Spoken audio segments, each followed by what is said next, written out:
Kate Wilson snatched the glass pitcher of milk from her 6-year-old's grimy palms and set it on the counter. "That's not for you. It's for the brunch. Here."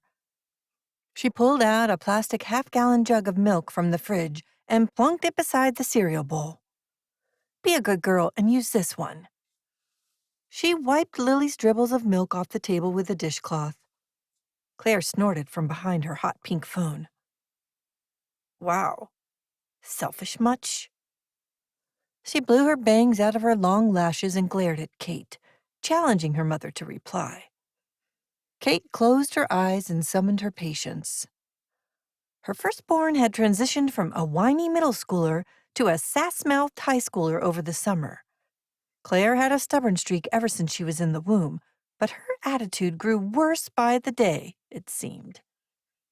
Kate polished Lily's fingerprints off the glass pitcher and placed it back on the carefully organized shelf in the refrigerator. "I'm not trying to be selfish. That milk was skim, and Lily only likes 2%. Kate patted Lily's head and lifted her chin, tempted to send a smug look across the table, but keeping her face blank. No sense to tempt Miss Moody all the time to come back with more hurtful words. Claire rolled her eyes and buried her face back on her phone screen where it seemed most at home. Breathe in. Pick your battles. Let it go. Kate wouldn't let Claire press her buttons. Not this morning. Not when the kids were finally going back to school and could fill their days with something more productive than endless screen time, bickering, and constantly being underfoot. This was her day to get back in the swing of things by hosting an enjoyable poolside brunch with close friends, and no one was going to ruin her good mood. Not even Claire.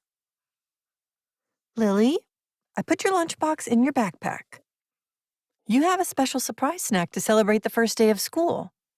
I also put a note in there for Miss Ling, so she knows I can come in and volunteer any day she needs an extra set of hands. I put a little gift in your bag for her, so make sure not to leave it in there, okay?" That still won't make her like you. Claire's jab was a low whisper, but it hit Kate like a splash of ice-cold water. She blinked rapidly, not trusting her voice to stay unbroken if she replied. "No, dead again?" Jackson slammed his tablet on the table and threw his hands in the air. "Not fair!" Kate pinched the bridge of her nose. Good thing she'd invested in that extra thick protective case for these frequent outbursts. "Jackson, please, put your tablet in the charging station and finish your toast. We're leaving in 10 minutes. Claire stood and shrugged on her backpack. "I'm going to watch for Kelsey. Her mom's bringing us today." Another splash. "What? Why?" "I always bring you to your first day of school." Claire strode to the living room window without another word. "Wait a minute, Claire. I still need to take your first day of school Mommy, I need a napkin." Kate turned to see jelly smeared down the front of Lily's brand new white blouse. Her shoulders sagged. "What did you do?" "I dropped it." Tears welled in Lily's eyes as she wiped jelly all over her cheeks in an attempt to stop herself from crying. Kate tamped her frustration down as she marched Lily upstairs and helped her change out of the sticky shirt into a new one.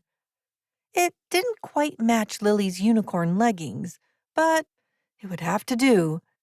She wet a washcloth and hurriedly scrubbed the jelly off her daughter's face. "How did you manage to get jelly on your forehead?"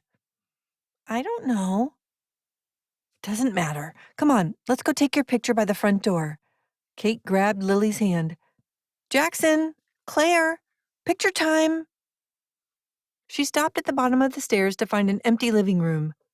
"Jackson? Claire?" Jackson spoke from the kitchen table without looking up from his tablet.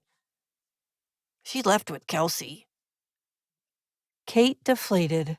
So much for the traditional first day of school picture of all the kids. "Okay, you two stand by the door.